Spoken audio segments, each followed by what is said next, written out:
अमरीकी अरकान कांग्रेस अहम दौरे पर पाकिस्तान में मौजूद हैं। गुज़िश्ता रोज अमरीकी वफ्द की आर्मी चीफ से मुलाकात हुई, जिसमें बाहमी ताल्लुकात के फरोग पर बात हुई। लेकिन इस पेशरफ से पीटीआई की तशवीश बढ़ गई है, क्योंकि पार्टी के बैरून मुल्क मुकीम रहनुमाओं ने अमरीकी वफ्द के दौरे से इमरान खान की रिहाई की उम्मीद लगाई हुई थी। लेकिन ऐसा कोई भी बयान या मुलाकात अमरीकी वफ्द की जानिब से सामने नहीं आया जो पीटीआई की तवक्कुआत के मुताबिक हो।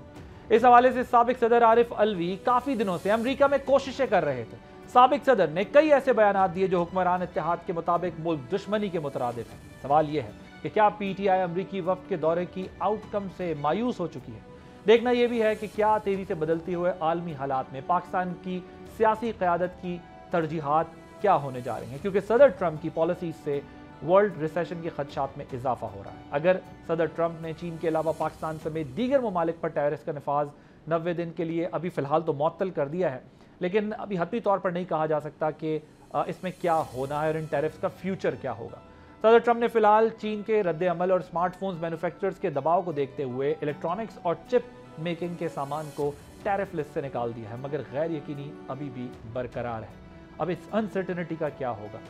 क्या आवाम के मफाद में हुकूमत और अपोजिशन, ये जो हम देख रहे हैं हमारे मुल्क में इस वक्त पूरी दुनिया में जो एक स्ट्रक्चर बना हुआ है, जो अपोजिशन और हुकूमत है, ये लड़ना बंद करें और ये देखें कि इस वक्त दुनिया में जो चेंजेस आ रहे हैं उन चेंजेस से पाकिस्तान को कैसे निकालना है, उन प्रॉब्लम से पाकिस्तान को कैसे निकालना है। क्या हमारी अपोजिशन उसके लिए और गवर्नमेंट तैयार है? क्योंकि ये चैलेंजेस उनकी जो रोज़ की बहस और लड़ाई है उससे बहुत बड़े हैं। तो उसके लिए पाकिस्तान की क़यादत को अब क्या करना है, ये एक हमारे सामने बहुत बड़ा सवाल है। आप देख रहे हैं बोल आदिल अब्बासी के साथ। सब्सक्राइब करें और बेल दबाएं ताकि कोई खबर रह न जाए।